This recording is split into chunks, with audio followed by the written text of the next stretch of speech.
Assalamualaikum viewers, I'm Hina Mehjabeen. I hope you all will be fine. As you know, we are doing the practice question of MTH 302 Business, Mathematics and Statistics, and today our lecture of practice question is lecture number 38, part number 2. Part number 1 already मैं upload कर चुकी हूँ. So today's lecture start करने से पहले अगर आप मेरे चैनल पर न्यू हैं then please मेरे चैनल को सब्सक्राइब कर दें एंड बेल आइकन को क्लिक करना मत भूलिएगा ताकि upcoming lectures, different assignments, quizzes and papers के नोटिफिकेशंस आप तक पहुँच जाएँ. लाइक भी कीजिएगा, शेयर भी कीजिएगा. ओके, चलिए let's start from today's part. Question number 3 is a man tossing a coin gets the fourth head on the 9th toss. Calculate probability. इसके लिए आपने negative probability, negative binomial formula देखना है. That is the formula CN(x) r-1 multiply p raise to power r multiply 1 minus p x minus r. ये negative binomial का है. वैसे तो हमने MS एक्सेल में करके इसको देखा था. ठीक है, तो यहाँ पर फार्मूलाज गिवन है जो कि आपके प्रैक्टिस क्वेश्चन में गिवन है. ठीक है, ये हमारे पास फार्मूला है, इसको यूज़ करना है. This function returns the negative binomial. अब पता कैसे चलेगा? ये पहले तो होता था ना, तो उसमें से आ रहा है तो क्या है, टोटल वैल्यूज़ दे देते थे, उसमें से सिलेक्ट कर लेते थे चूज़न या उस पोजीशन पर दिया होता था. लेकिन इस क्वेश्चन को दो, gets the fourth head on 9th toss, यानी रेंडमली वैल्यूज़ दी हुई हैं. तो ये फंक्शन क्या रिटर्न करता है? MS एक्सेल में करता है ना, लेकिन वैसे फार्मूला अगर मैनुअली यूज़ करें तो क्या करता है? Returns that there will be number of failures before the number एस्ट सक्सेस, यानी कितने फेलियर्स हैं और कितने सक्सेस हैं. Constant probability success is probability as this function is similar to binomial except that the number of successes is fixed and the trial is variable. Trial यानी जितनी बार try करोगे तो वो वेरिएबल है, वो चेंज होते हैं.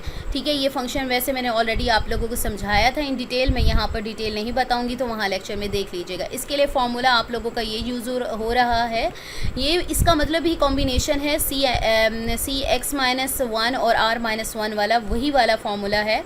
ठीक है, ये जो मैं आप लोगों को दिखा रही थी. तो यहाँ पर आप ऐसे राइट कर लो या ऐसे राइट कर लो, एक ही बात है. ये इस टाइप का राइट कर लो या ऐसे कर लो. इंस्ट्रक्टर ने जैसे राइट किया हुआ है उसने क्या किया, x-1. यहाँ पर क्या है, x मेरे पास टोटल क्या है, टोटल वैल्यूज़ जो है मेरे पास 9 हैं. ठीक है, और यहाँ पर r क्या है, 4 है. आप लोगों को पता है x-1 यानी 9-1 और 4r-1 यानी 4-1. बाकी p मेरे पास प्रोबेबिलिटी क्या है, 0.5 है. वो भी मैं आप लोगों को बता दूँगी किस तरह से आई. ठीक है, और यहाँ पर 1 - p वही नॉट अकरिंग इवेंट वाली कि नॉट गेटिंग ट्रायल या हेड की जो प्रोबेबिलिटी है वो है x - r करोगे. ये मेथड आप करना चाहें तो कर लें, लेकिन मैंने इसका अल्टरनेटिव जो मेथड है वो राइट किया है. ये वाला फार्मूला है और मैंने इसको सॉल्व करके भी आप लोगों को दिखा दिया है. ठीक है, यहाँ पर प्रोबेबिलिटी आप लोगों को पता है, जब भी कोई भी कॉइन टॉस किया जाता है, मैंने पीछे प्रोबेबिलिटीज़ आप लोगों को दिखाई थी. कोई भी कॉइन्स टॉस किया जाता है तो 2 पॉसिबिलिटीज़ होती हैं आउटकम की, या तो हेड आता है या टेल आता है. यानी टोटल सैम्पल स्पेसेस इसके 2 बने और इसमें से यहाँ पर हेड की बात हो रही है. यानी हमारा जो प्रोबेबिलिटी बनी वो प्रोबेबिलिटी ऑफ गेटिंग हेड जो मेरी बनी वो हमारे पास आ गई 1/2. जब 1 को 2 पे डिवाइड करते हैं तो 0 पॉइंट हमारे पास आता है. अच्छा, मैं इसको बल्कि राइट भी कर देती. प्रोबेबिलिटी ऑफ गेटिंग यहाँ पर अगर आप राइट करना चाहें ना, एक मिनट, यहाँ पर ऐड कर सकती हूँ मैं. यहाँ पर और वाली जगह पर नीचे मैंने राइट करना था probability of getting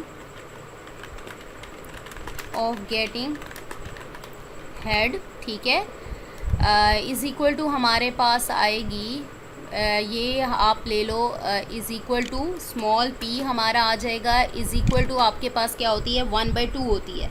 1 divided by 2, यानी आप 1 को जब 2 पे डिवाइड करते हो तो आपके पास क्या आता है, 1 डिवाइडेड बाय 2 यानी 0.5 आता है. ठीक है, 0.5 आता है. इसका मतलब ये हुआ total number of sample spaces का मैंने आप लोगों को बताया था. ठीक है, मेरे पास 2 हैं, हेड और टेल. दोनों में से अगर हेड कहूँ तो एक पॉसिबिलिटी है, एक बार हेड आएगा. ठीक है, तो इसलिए 1/2 इसकी बनी प्रोबेबिलिटी. तो इसलिए आप क्या करोगे, 1 डिवाइड बाई 2 करोगे तो 0.5 आ जाएगी. ठीक है, और ये 1 - p क्या है, नॉट गेटिंग हेड की प्रोबेबिलिटी है, जो कि मैंने प्रीवियस एग्जांपल में ऑलरेडी बताई थी. ये फॉर्मूला x मेरे पास क्या है, 9 है. 9 - 1 आ जाएगा. r मेरे पास 4 है, 4 - 1 आएगा. p मेरे पास 0.5 है. r मेरे पास देखो 4 है. ठीक है, वो आ गया 1 माइनस पी मेरे पास 0.5 है, एक्स मेरे पास 9 माइनस आर क्या है 4 है। 9 माइनस 4 क्या होता है 5 होता है, और 4 माइनस 1 3 होता है, 9 माइनस 1 क्या होता है 8। अब आपको पता चल गया कॉम्बिनेशन का यहाँ पर फॉर्मूला लगना है, या तो इस वे में हो तब भी उसका मतलब भी कॉम्बिनेशन ही होता है, ठीक है। ये वाला इस टाइप का लिखा हुआ आ जाए तब भी उसका मतलब भी कॉम्बिनेशन ही है, यानी उसका फॉर्मूला ही यूज़ करोगे। इसमें यहाँ पर आपके पास क्या आ रहा है, n आप इस कॉम्बिनेशन में 8 है और r मेरे पास क्या है 3 है, तो इसको आप ऐसे ही यूज़ करते हुए आप इसको कर सकते हो, ठीक है। अब इसको कैसे करेंगे, n फैक्टोरियल फार्मूला क्या होता है कॉम्बिनेशन का, अगेन रिपीट करी हूँ, n factorial divided by r factorial multiply n minus r factorial. यहाँ पर n क्या है 8 फैक्टोरियल, r क्या है मेरे पास 3 आ गया 3 फैक्टोरियल, n माइनस r यानी 8 माइनस 3 फैक्टोरियल। बाकी आप लोगों को पता है 0.5 रेज टू पावर 4 करोगे ये आंसर आएगा, 0.5 रेज टू पावर 5 करोगे ये आंसर आएगा। रेज टू पावर मैंने फाइंड करना आप लोगों को कैलकुलेटर से प्रीवियस पार्ट में या इस पार्ट में आई थिंक बताया था।